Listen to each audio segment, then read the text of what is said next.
Hi guys, welcome to this first of interviews as I look at interviewing sort of my heroes, people.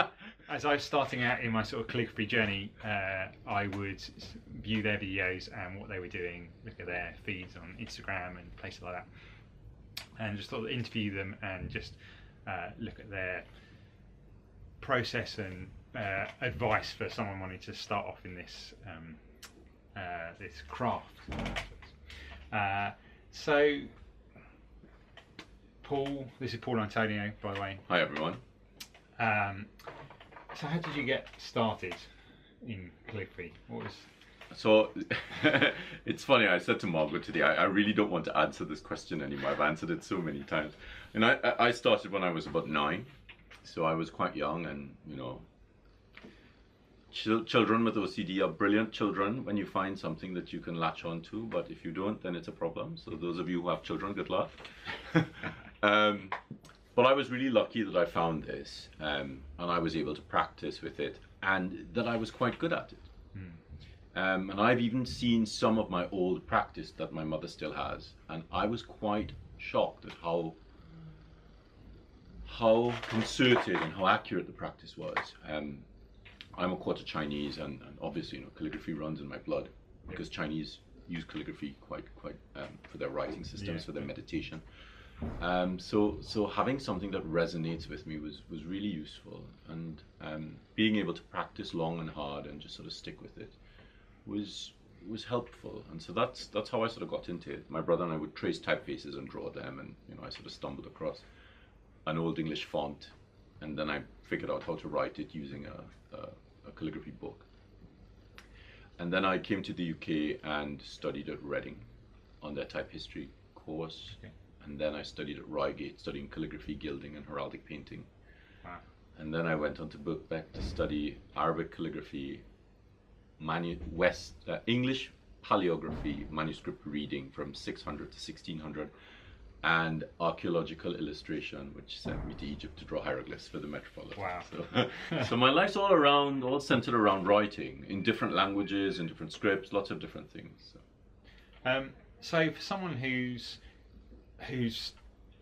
been viewing calligraphy for a while and thinking, I'd love to get into that, what would you advise them to sort of do, or what would be the first steps into this, because it can be overwhelming because there's so much out there, there's so much to see. The thing about calligraphy is you need to think about what is your idea of calligraphy. Okay. Because what you might think calligraphy is might not be what calligraphy actually is. So if you think calligraphy is just pretty writing with a pen, then that's not really calligraphy, that's just pretty writing with a pen. Calligraphy is a you know, Western calligraphy is a 2,500 year tradition, and every 100 or so years you have a different principal script that develops, and out of that principal script you have, you know, 4 or 5 major book hands that develop, and underneath that you have anywhere between 20 to 25 subsequent hands that develop, and then you have vernacular scripts that develop underneath that. So there's a ton of writing in calligraphy, but it is an historical tradition.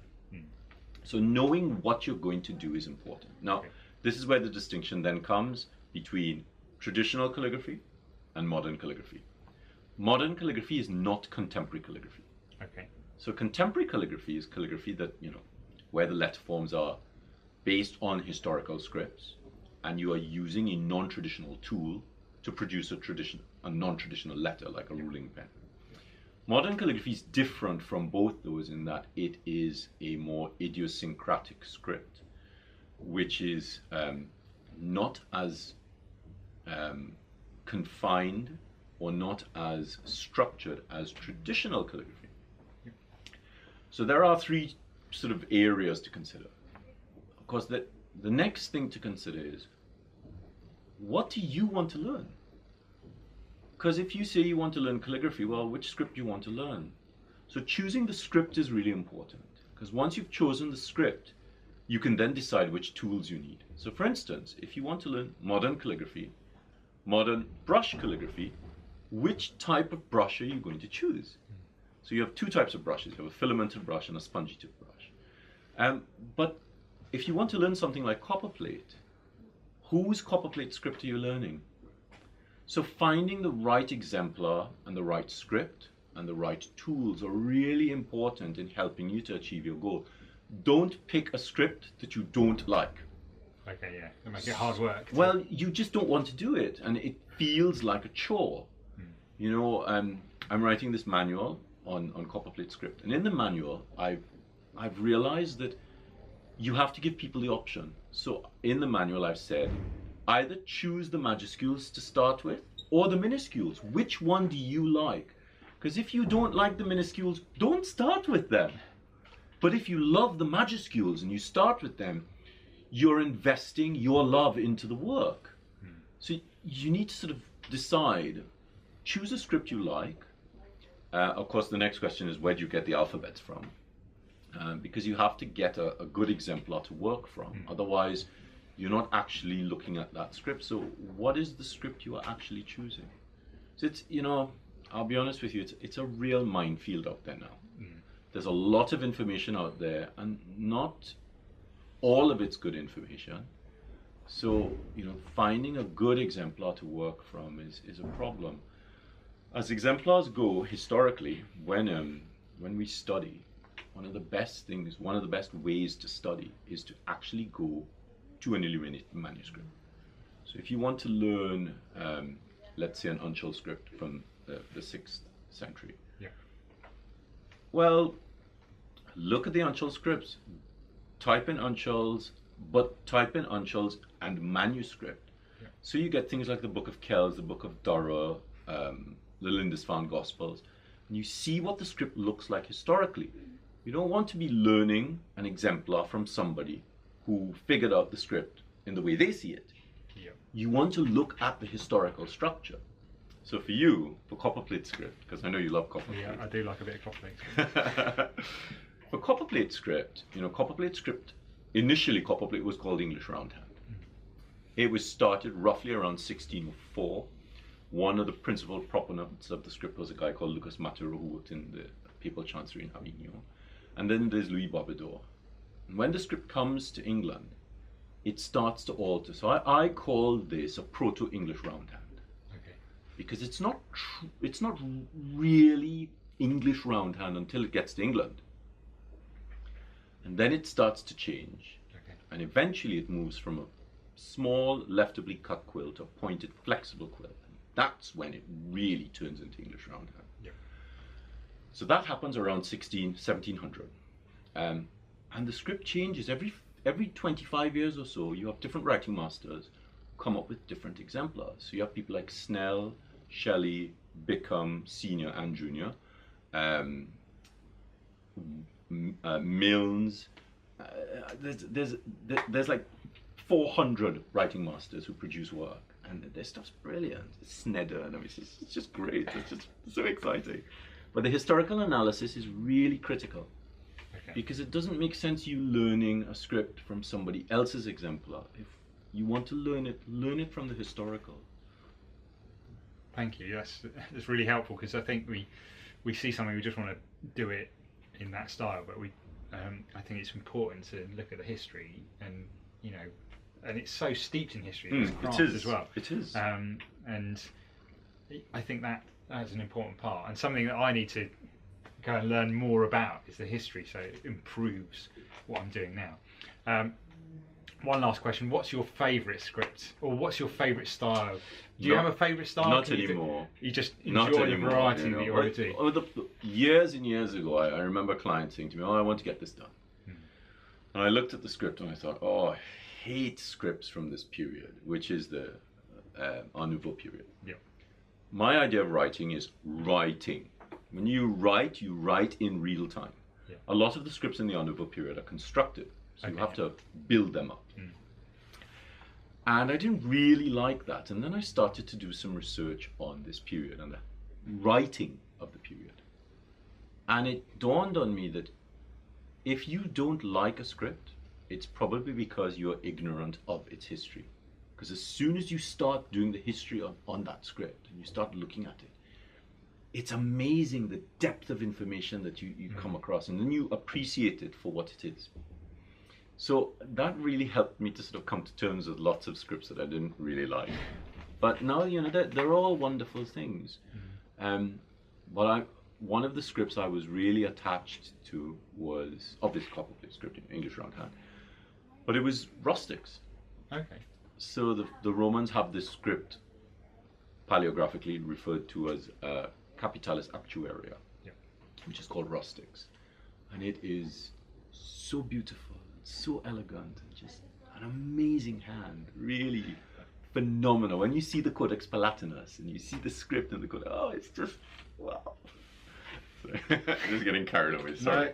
No, because before I started sort of my calligraphy journey, which has only been going a short time compared to yours, I didn't like the Gothic, the Black Gothic black letter Textualis alphabet, but now I love it. Yeah. And I suppose some of that's to do with the sort of its history, and just when you start constructing letters, you understand what goes into it and the complexities of that, and the beauty of. But that in itself is something quite interesting, because one of the things I always try to get people to do is to figure out what they're actually studying.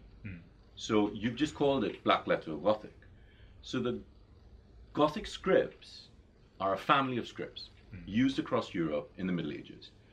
And it starts off with a script called Proto-Gothic, which then turns into something called Textualis Quadrata. And Textualis Quadrata then creates the family.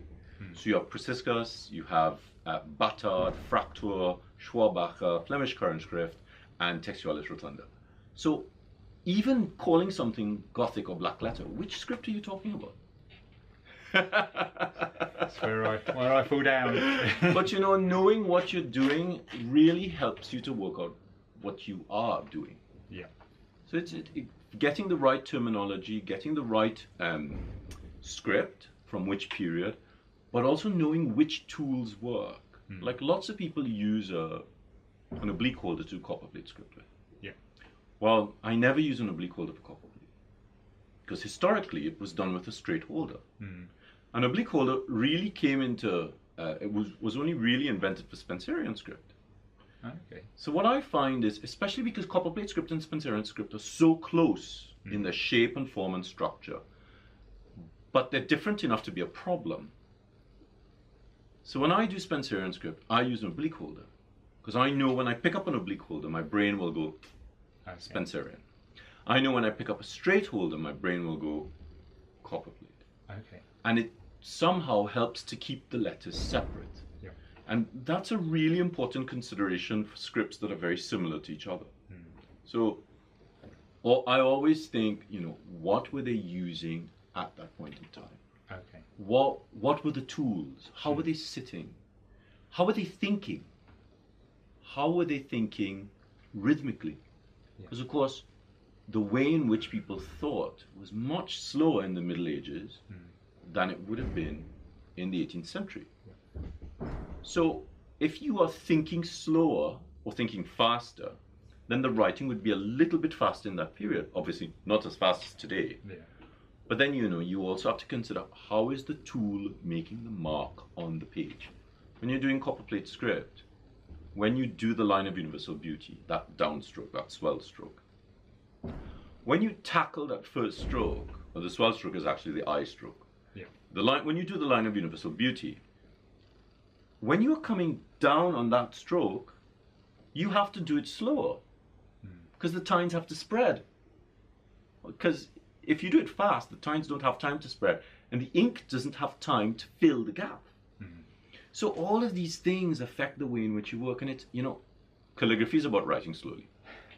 You take your time, and the shapes form. Yeah.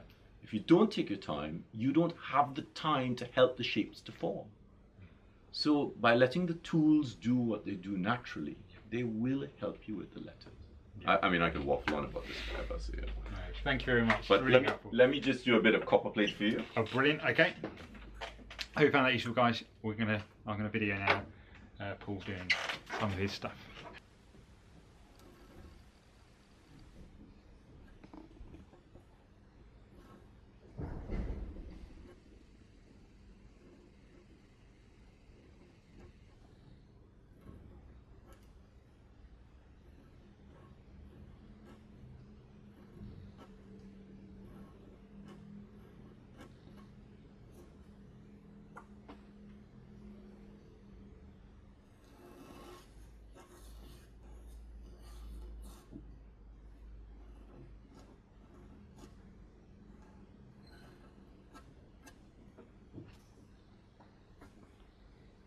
you. You're welcome. Beautiful.